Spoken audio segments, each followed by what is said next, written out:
Are we ready? Okay. Oh my God. Stop whining, Ken. Oh, I always whine. He's got to turn that fancy house music off. All right, go.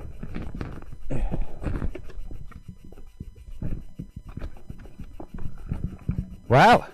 What a nice turnout tonight, guys. Thank you, everybody, for coming out and bringing your own chairs and face coverings and practicing social distance. I have a really good program planned for you guys tonight. But before I get into that program, I just want to let you know that our 2021 calendars are ready, available for purchase inside the sales desk. Also, donations can be made here or on our website, UACNJ.org. And without further ado, a good buddy of mine, Ken Taylor, is going to be doing a talk tonight about beginning astronomy. Very good topic. Very easy to understand, especially if you're someone like me who doesn't really know too much about astronomy. Ken's going to break it down for you in a way that you're going to be able to understand and hopefully really enjoy. So without further ado, my good friend Ken Taylor. Hello, people. First things first, masks got to be worn all the time. I'm going to take mine off as I did earlier. No, I'm going to take this one too. All right. Thank you, everybody, for coming. Hopefully, everybody's comfortable. If you have any questions, please ask them. Be aware that I am not the brightest bulb in the bunch. Believe me, there's a lot more intelligent people out there. Everything I learned here is all about astronomy and various off hobbies, we'll call them, of astronomy, be it astrophotography, even study of the planets and the stars that are over your head. So if I, in any way, shape, or form, after you've asked a question, hesitate, please be aware that if I eventually do give you an answer, there's a 50-50 shot I'm lying to you. There's no two ways about it. I ain't again, I'm not the brightest bulb in the bunch. Tried to explain a little bit about our UACNJ as far as that is concerned. If you have any questions about that, you can ask any of our observers here. We do have 2 telescopes open. One is mine, which I won't be able to get to until I hook up my computer to. The other one is projecting to a screen, so you will be able to see stuff. Some people who came earlier and might have walked up there, they saw Saturn. With that. Okay, so let's do this. Yeah, it figures. Yeah, it figures. That ain't gonna work. Yeah, that ain't gonna work. All right, so welcome to our evening program. We have it every Saturday, cloudy or clear. When it rains, obviously, we wouldn't have you out sitting in the rain. No, I was going to progress through my thing. Thank you. So, thank you again for coming. Let's do this. I can just do that. I'll just put it up against my chest and just go right here. Again, just some of the things, social distancing, covering. Please follow the guidance of all of our observers. Please make a donation if you would like. The sales desk is open. Ask questions. Cold beverages inside. Anybody want a cold beverage? Not beer. Oh, no, we don't have cold beverages. We don't have warm either. Okay, fine. I've been rightfully corrected. This is terrible. I got to do it this way. Astronomy for beginners. As a young boy, as you guys here, always looked up in the sky, wondered what I see even in magazines. You know, is that really up there? Come on, give me a break here. With a few questions, in the magazines, thinking that they're fake. They're not fake. It's photography. It's not jerry-rigged, guaranteed. I wanted to believe it, but I got to see it with my own eyes. Again, we can't see it with our own eyes right now, just on a screen or a computer screen. So with that, you have to use an open mind. Open mind meaning that, again, because your naked eye, photography is long exposure. Long exposure is going to give more detail to the chip within the camera. Even such as here with the Milky Way. Overhead, once I get out of the light, I can't see it now, you'll be able to see the Milky Way. Not in this detail, but you'll be able to see it. I pointed out to some people even earlier. That was nice. You might be even interested in the sun. Again, another subject, again, that you learned. I learned here. One thing, never look at the sun through a telescope or with a pair of binoculars, because if it's not properly equipped, you're blind in that eye for the rest of your life in less than a half a second. So be very careful to make sure that you're looking through something that is properly equipped with a filter. I mean, no lie, you'd see with a properly equipped telescope, the black spots, dark spots, flares, prominence they're called.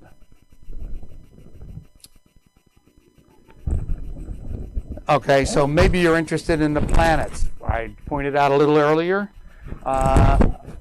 That's nice. Whatever. There we go. Screw it. We have Jupiter, Saturn, and Mars is right there if you even turn to your right.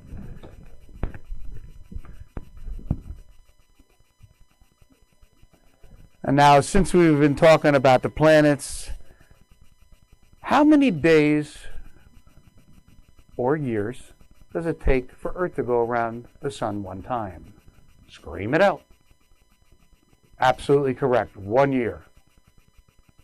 How many years does it take for Jupiter, Saturn?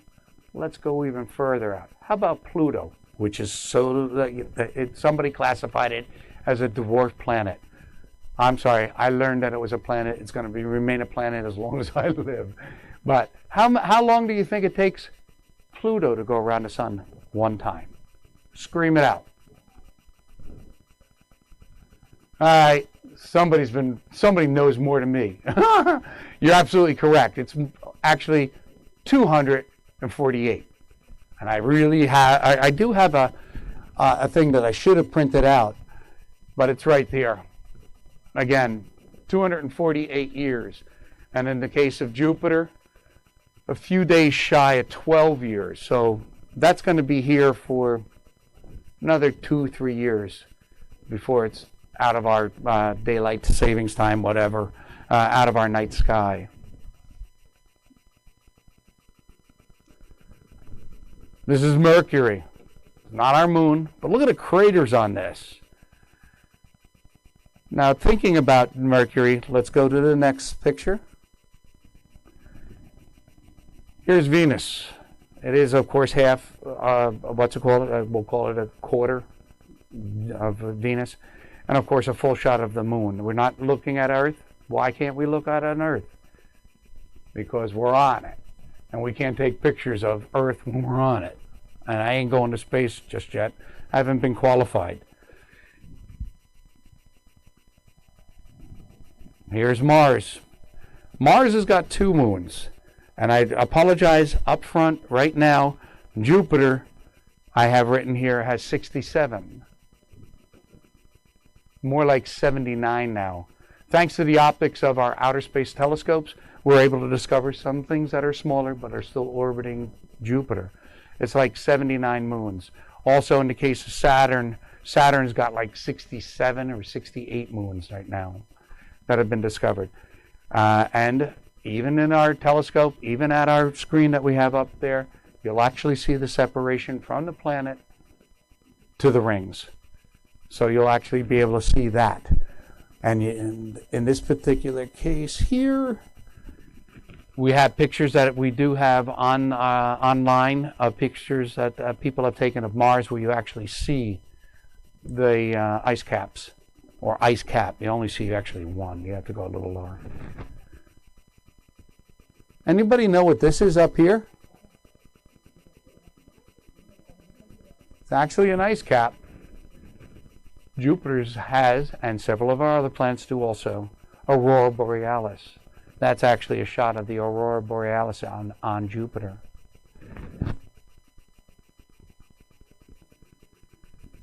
Uranus has, I have 6, there's actually 6 moons on there. It's really tough to see, but if you were to look, 1, 2, 3, 4, 5, 6. It's only 6 of its 27 moons, and of course Neptune's got 13. Even Pluto, which is not a planet, has 5 moons. Next slide is a little bit all kinds of kooky. I'm not going to get that scientific because, again, astronomy for beginners. I mean, it has, there's sheets on there that'll tell you even more stuff about the individual planets, their circulation, their length of their days, also their orbit and how long it takes. I'm going to try this one here just to give you an idea. This sound is on? Hey, Jeff, is the sound on the speaker? Yeah? It's plugged in.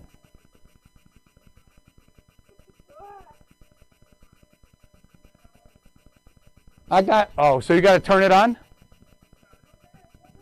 1 minute, 1 minute?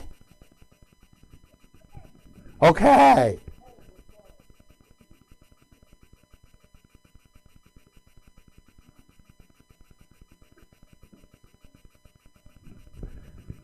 Here's a nice little video I like showing to people. Our internet is not the fastest in the world, but it'll come up, I promise.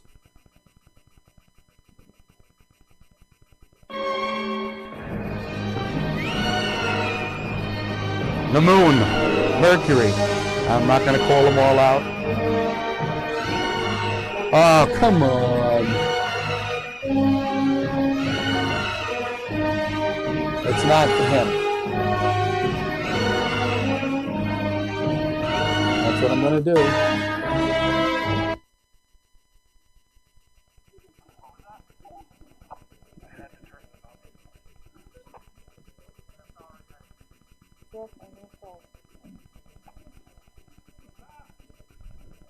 Yeah, I'm going to have to turn this off, I guess. Not gone yet. Come on, Jeff. Hang on.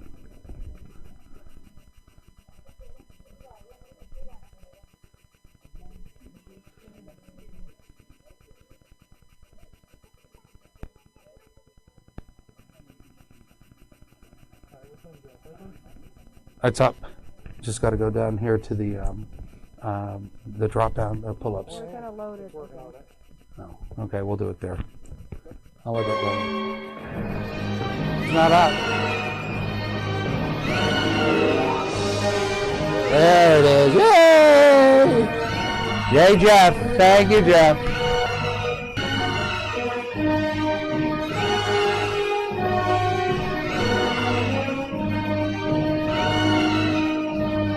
Anybody recognize the music?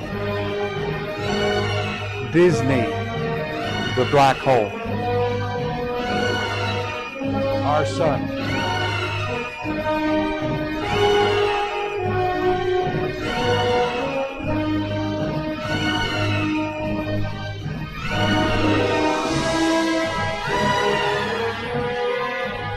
We're a speck of dust way back here.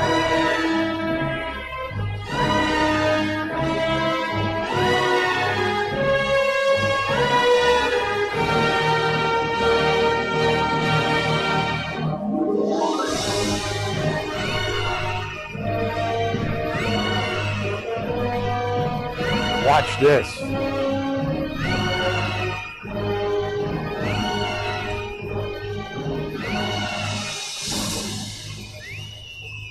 That's Earth.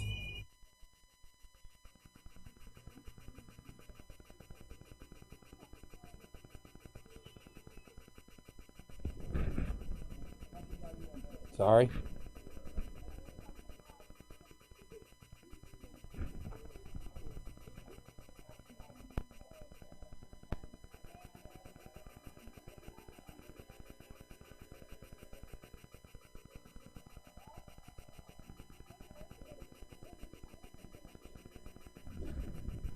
One of my areas that I like to think I am a semi-expert on, not much, is deep space objects, DSOs. You might be even interested in these. Some of the things you can see, again, not necessarily what I'm showing here, but a comet you most definitely have seen. Anybody see the last comet that flew over in July? Isn't that cool?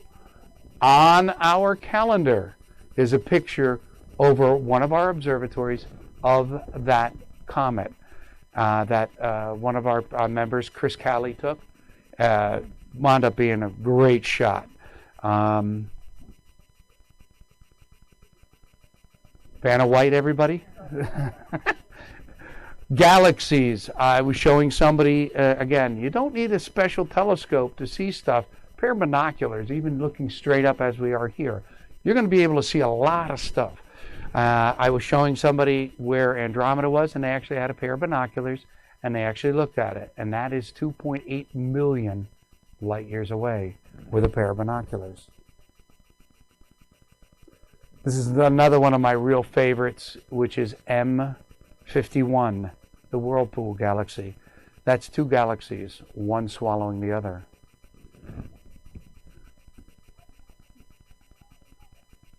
This is the great Hercules star cluster in Hercules. This one I'm going to be able to pull up in my telescope when I'm out there. The other one is the first one that I was talking about, which was Andromeda. Believe it or not, Andromeda from here to down here. Actually, it doesn't work that way. From here to down here is about twice the size of a full moon. But again, this is photography. In a pair of binoculars that the gentleman and his wife saw, is just going to be this core that you're going to be able to see because of its brightness. Also in the same picture, there's a galaxy here and one here.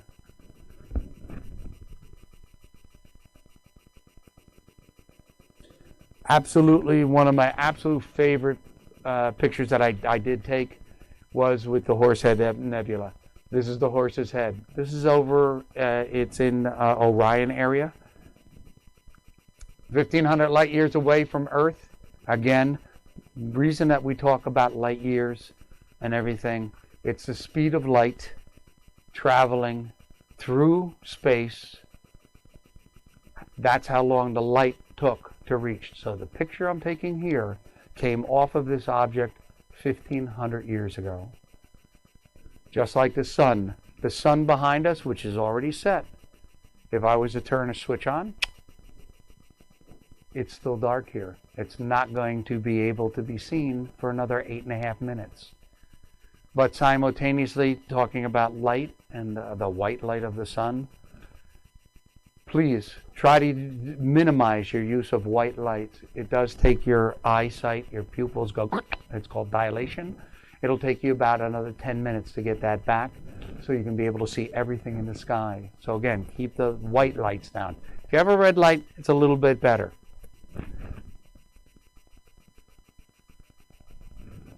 Anybody know what this is? What it is? And what specifically it is? This is a nebula. Okay? And this is an exploding star. There's records of this particular object in Chinese writings going back to, like, I think it's 100 AD. It's the Crab Nebula. They actually were able to view this in the daytime. How far away it is? Hesitation. About 45 miles that way.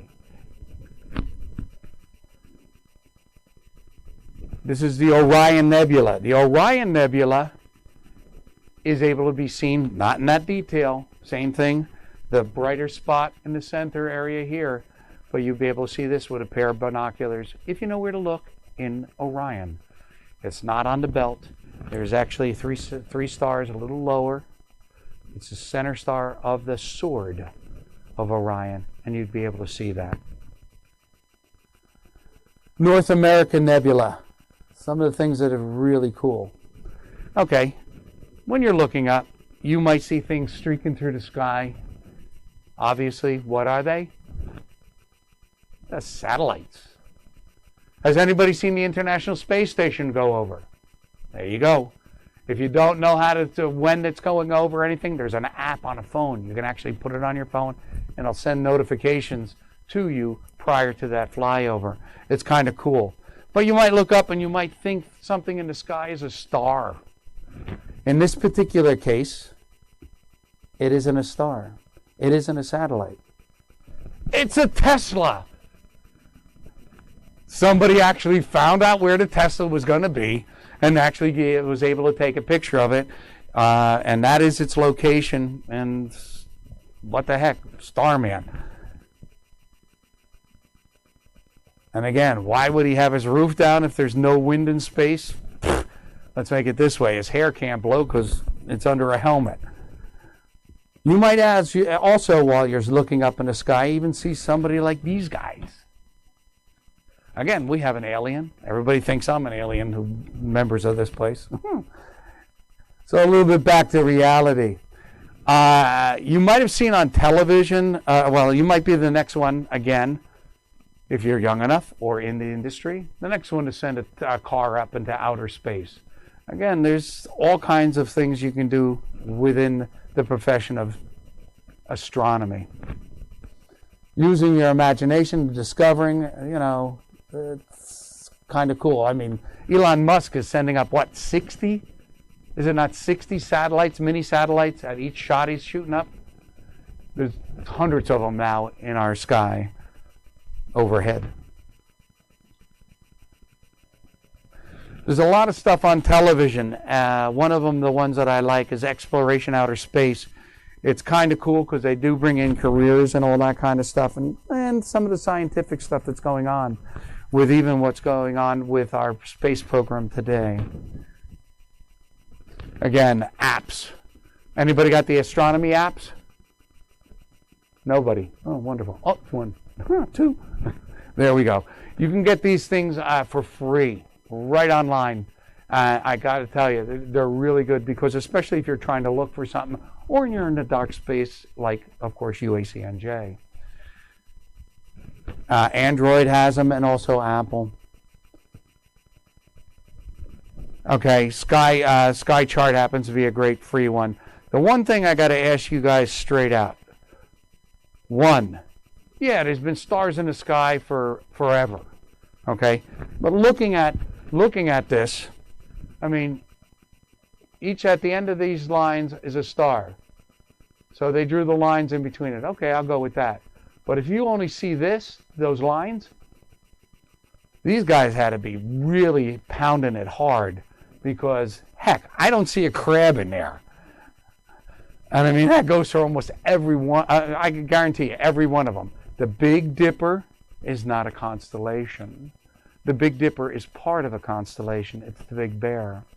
That is called an asterism.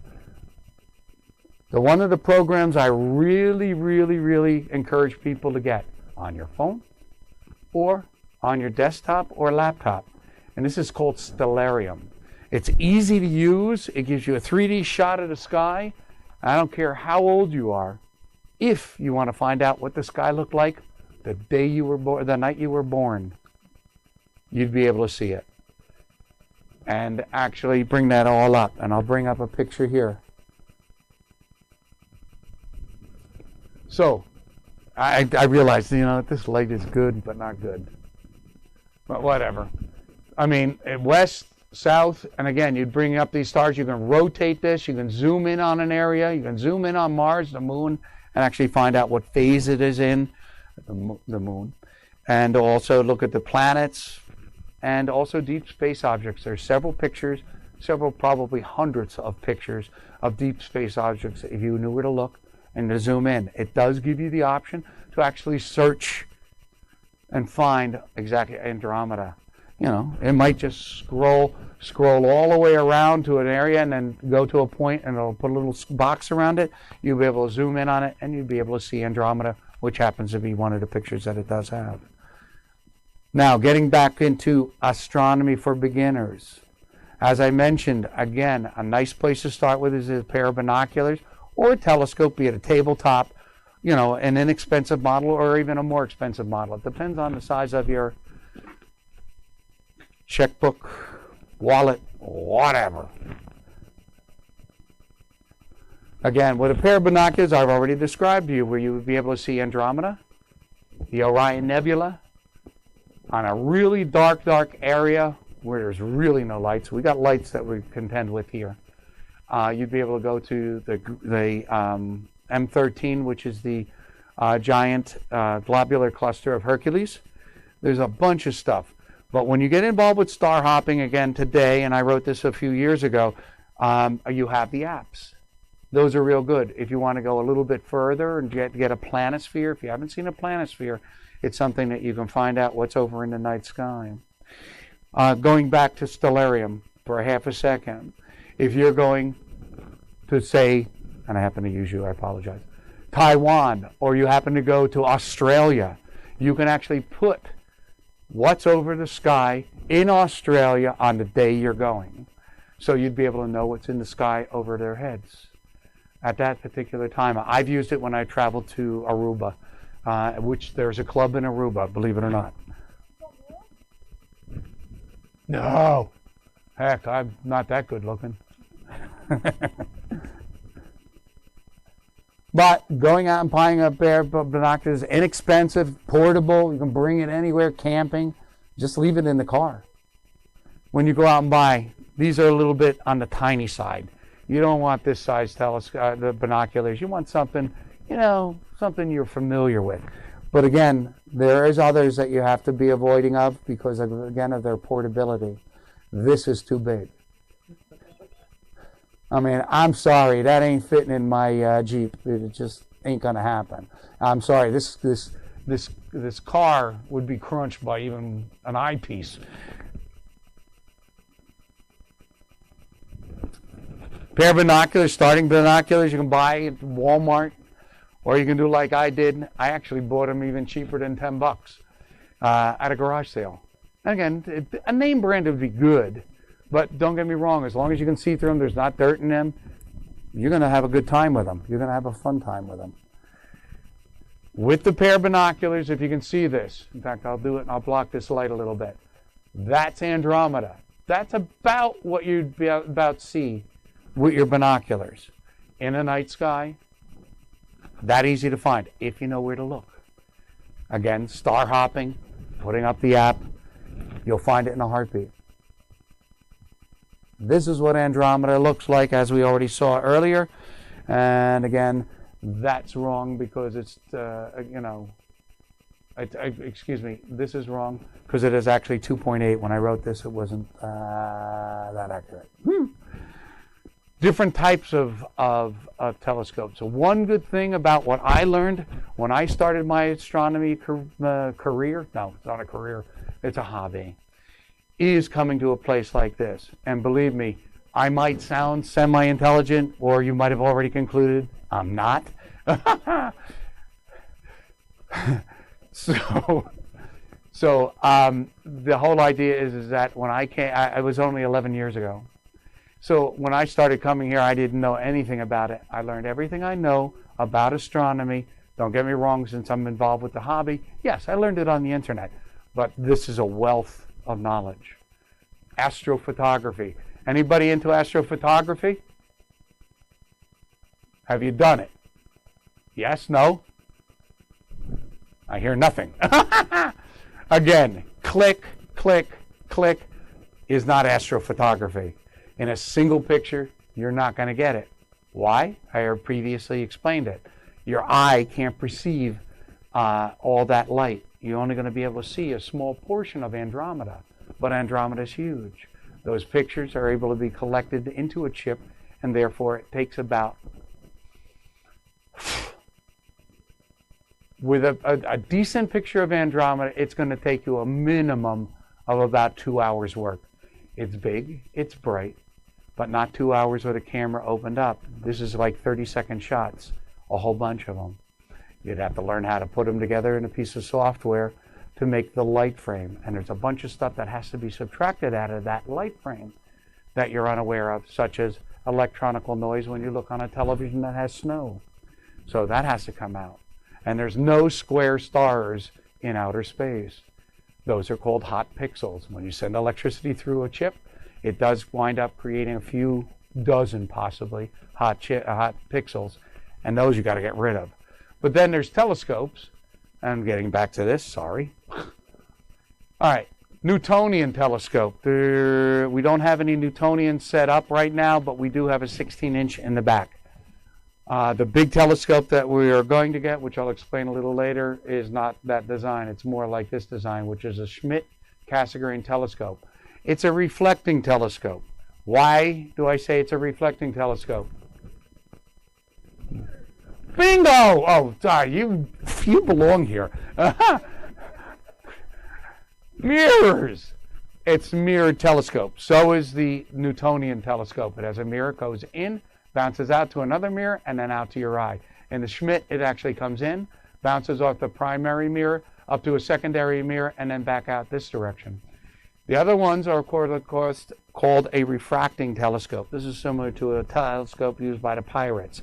But, of course, we don't use those because those are kind of flimsy.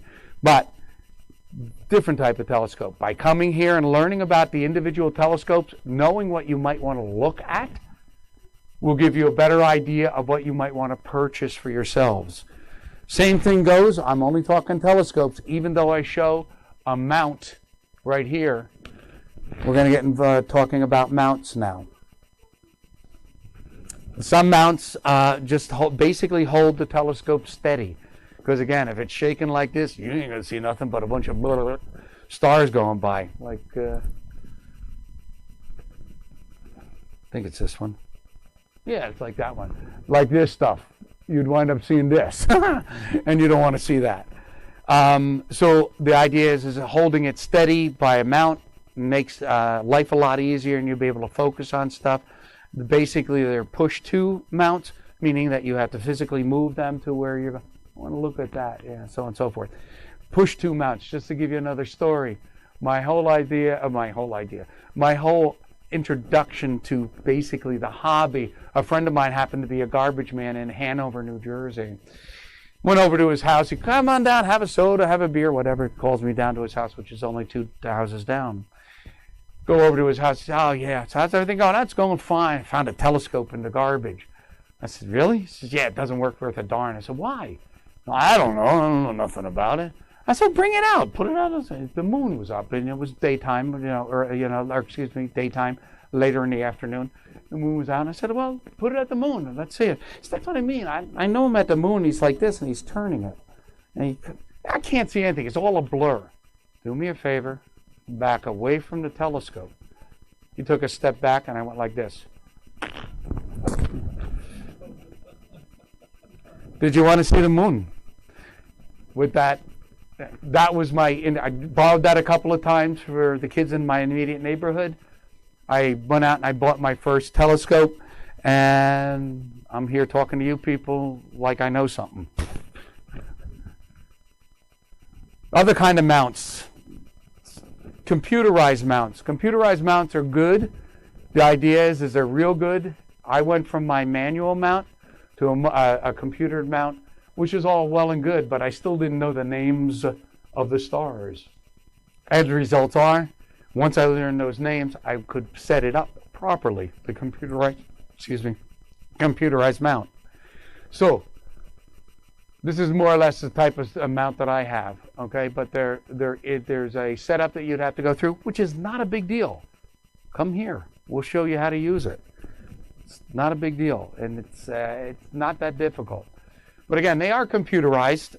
They have their own computer built into the hand controller. Hand controller is no bigger than your gosh darn remote for your television. So no reason to be intimidated. Anybody who knows about computers, and again, anybody over the age of 45, okay, the ones under 45, you grew up with computers. I didn't. I mean, my computer, I had to slide cards into it. Jesus. But telescopes come in all different sizes. So, just like microscopes, just like binoculars, this is too big of a telescope. Believe it or not, that telescope fit into an Envoy, which is a GMC SUV, small. How did he get that thing in there? it comes apart. He has to assemble it. But it is a little bit on the big side. But the bigger scope, deep space objects, phenomenal color out of that. I did look through that. Now, again, I was talking about the big telescope. So, decommissioned ICBM tracking telescope from the U.S. Air Force, put up for adoption in 2008. We won it in 2008. Yeah, I know. That was like a bazillion years ago, 12 years ago. And 12. Yeah, 12. And basically, we're still working with the funding and trying to get approvals on various things. But that's the telescope. Telescope weighs 60. Excuse me. The primary mirror, the mirror in the back of the telescope, weighs 1,000 pounds. It weighs altogether about 16,000 pounds. And that's why it's on concrete. Astronomy is a hobby for 8 to 80. Look at me. I'm an old guy. It's a cool hobby, just as you realize right now. A little chilly, isn't it? The summertime is just as good. But in this particular case, I think you guys named that after me, didn't you? That's what I thought. It's called the Dumbbell Nebula. And again, that's 3 pictures put together by an associate of mine here at UACNJ. Never mind it being cold, especially when you start looking at me sitting in the snow here. In this wintertime, it's a little bit stiller and also clearer. End results are we can get our better pictures at that time. 3 of our friends here, notice the stack over here? Notice how smooth it is over here? We shoveled it out of the way so we can go actually into the snow. But look at this poor slob. This guy here, there's the snow. That's not tree lines, that's snow. That's my telescope.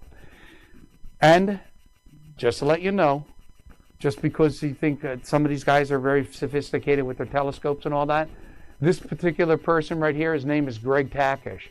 This is a manual telescope. He can actually take that telescope and puts it in the field all the time. Says, oh, did you want to see the 123 nebula?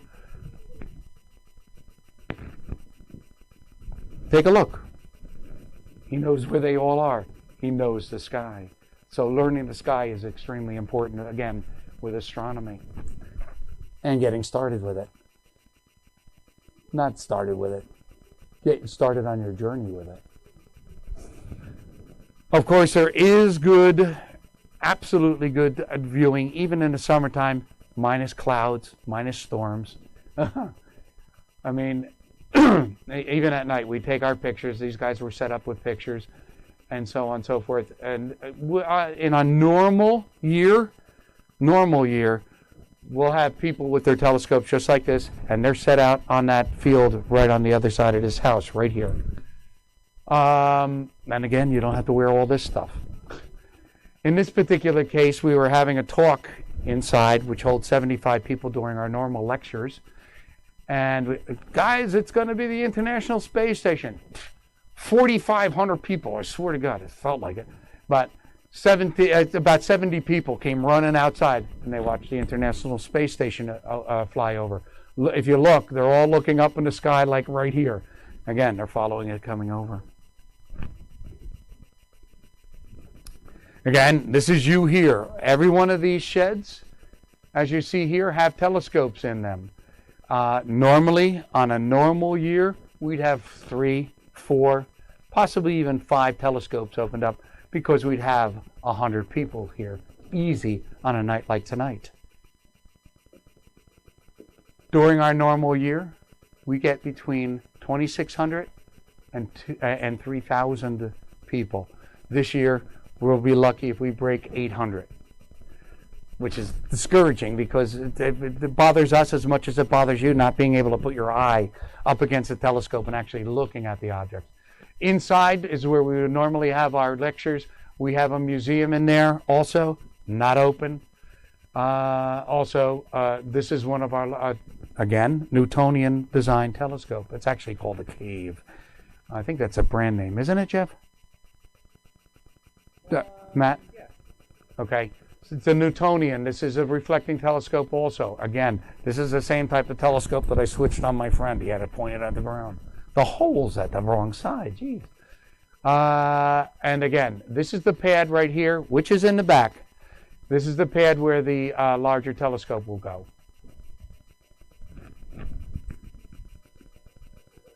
There's a lot to see in outer space, even here in New Jersey. Again, a thank you very much for allowing me to speak with you. If you have any questions, ask them away. Please remember, wear your masks. I apologize for not wearing mine to you ahead of time. This happens to be the Rosette Nebula, and that happens to be the Helix.